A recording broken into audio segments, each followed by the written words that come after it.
How to solve a Rubik's Cube. Easy. How to solve a Rubik's Cube easy. Step 1, make the white cross. Now we're blessed. Step 2, the algorithm. So you've got your cube, so then you twist it, flick it, bap it. What's that? Step 3. So for step 3, you've got right hand on red, left hand orange, right foot green. Solve.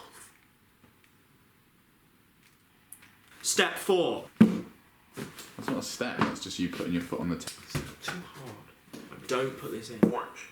I'm going to turn the top face. Do you want to go?